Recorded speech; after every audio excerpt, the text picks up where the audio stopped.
Alright, so this video is about glazing your coil bowl, and what you're going to need is a dark color and a light color. That is what works really well to bring out those coils. So I'm going to move all this, but remember, dark color, light color, and it doesn't have to be the same color. Like this is a teal and a light teal, but you could do a black and an orange, or you could do a dark red and a yellow. You could do any dark and any light. Just remember the color wheel, and opposite colors on the color wheel make brown. So if you don't want to make brown, don't do that. Here's an example of somebody that did purple as their dark, and it's a really light blue. Probably looks like white on the camera. Here's another one where a student did gray and then orange on top. Okay, so first thing we always do is we wipe down the ceramics. So I have a bucket of water and a sponge. I'm just going to wipe it off. Let that dry for a minute. Take my colors. You want to start with the dark first. So I'm going to shake it up.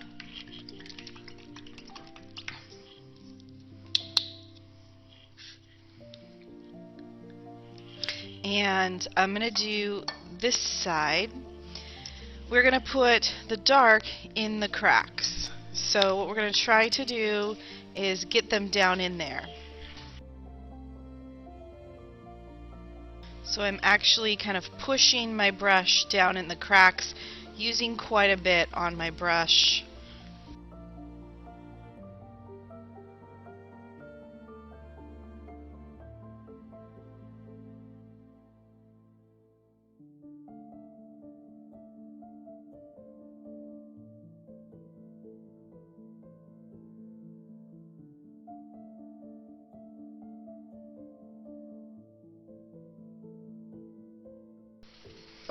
So I'm going to let that fully dry, and then when it's dry I'll come back and show you what to do.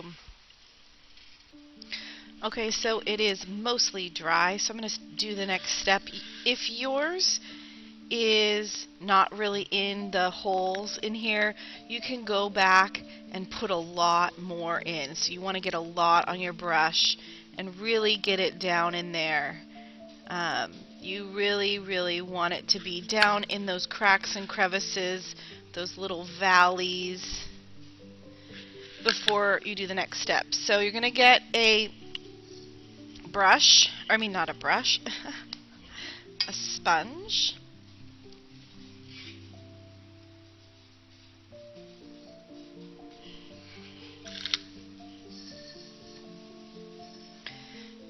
And you're going to get it wet. You're going to squeeze all the water out of it so it's not dripping anymore. And you're going to just wipe off the surface. And once it gets a little bit dirty, you have to move to a clean spot. Wipe some more. Otherwise, you're just smearing that around. So that's why I have a bucket here, so I can just continually clean. And you can see I can wipe it back to the point where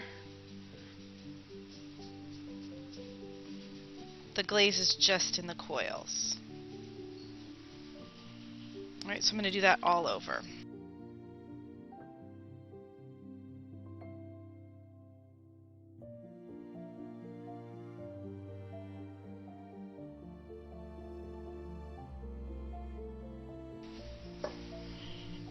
Okay, so I'm done with that part. If you wipe off too much, you can always go back and do this step again. So for example, I have a little part right there where I can see some of it. If that bothers me, I can just go in right here and patch that up. In addition, if you want to do a second coat to make it a little bit more solid, that's also an option.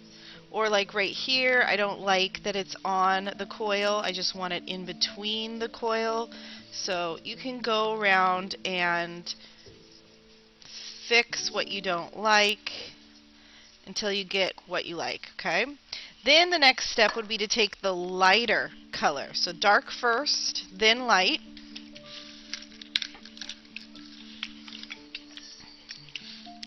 And you want it to be a little bit transparent so that you can see through this color to the coils, right? So you would do 2 to 3 coats, okay? So long as it's a light color, you're still okay to do 3 coats. So I'm just going to paint this on top of everything, and I'm not trying to get it down in the coil into the valleys. I'm just painting it on top.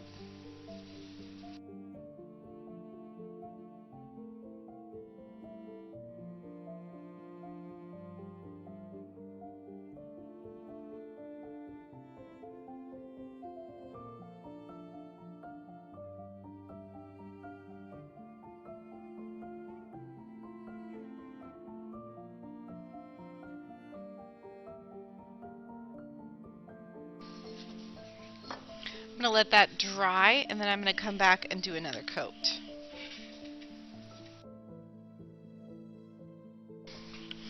Alright, and I just waited probably less than 5 minutes, and now it's mostly dry, so I'm going to do another coat. When I do around here especially, the first layer I went kind of horizontal like this, and so the next one I want to alternate and go vertical. So if you alternate your brush strokes, it's going to fill in and have a little bit more even, solid color application.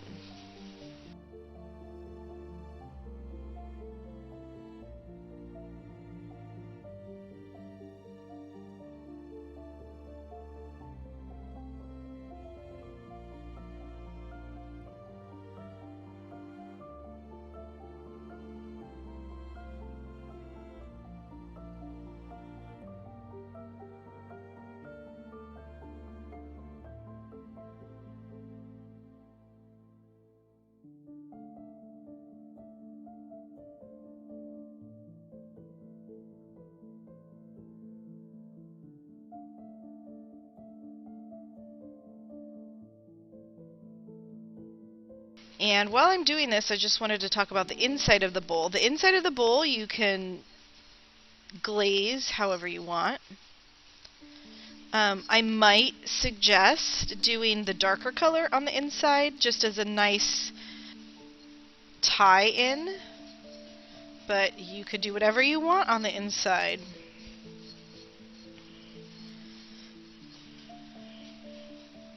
So that's actually what I think I'm going to do.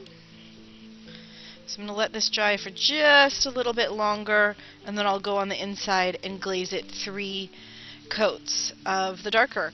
Now, I want to say, you're all going to ask me, but I thought we can't have glaze on the bottom of the pot. And yes, you're right, you cannot have glaze on the bottom of your pot.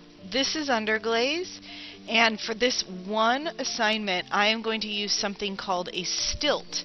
And what it does is, well, let me just go get one and I'll show you. So here are some stilts, and you can see they are well used. But what happens is you just put the bowl on these little tiny prongs here. You just balance it on that. And so long as there's no clear glaze on the bottom, it won't stick. So it just balances right like that. It looks kind of like that. Okay, this is a lot of extra work for me to do, so I don't offer this for every single assignment, but for this assignment I think it would look really good to bring out the coil texture, to have it underglazed on the bottom. Okay, so I'm not going to put clear glaze on the bottom, but underglaze is fine. So I'm going to glaze the inside of my bowl with my darker color.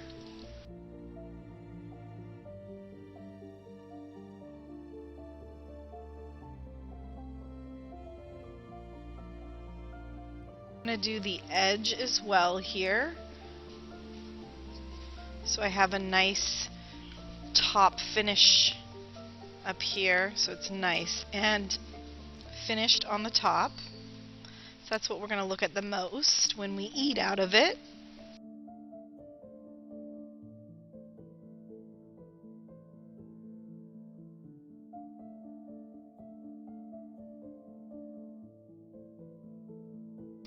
Alright, and I'm going to do my third coat here.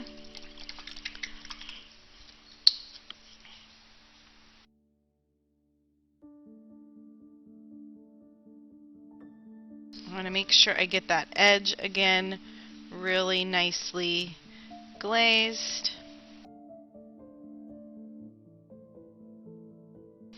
I'm going to let that dry, and then I'm going to do my clear coat. Alright, and I got my clear glaze here. I'm not going to put anything on the bottom, right? And I really like to clear glaze with my fan brushes. I find that these are really great. So they get a nice even coat. So shake your clear glaze. Open it up. Okay, I'm going to start on the bottom, and I'm not going to do this bottom part here, but I can do all along the sides.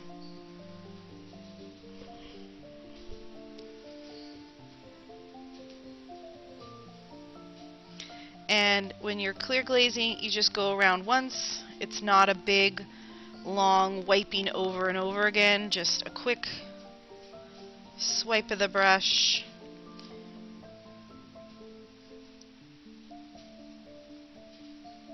Remember, the clear glaze gets it food safe and watertight, so that's something that is important for dishware, but it also makes it really nicely shiny.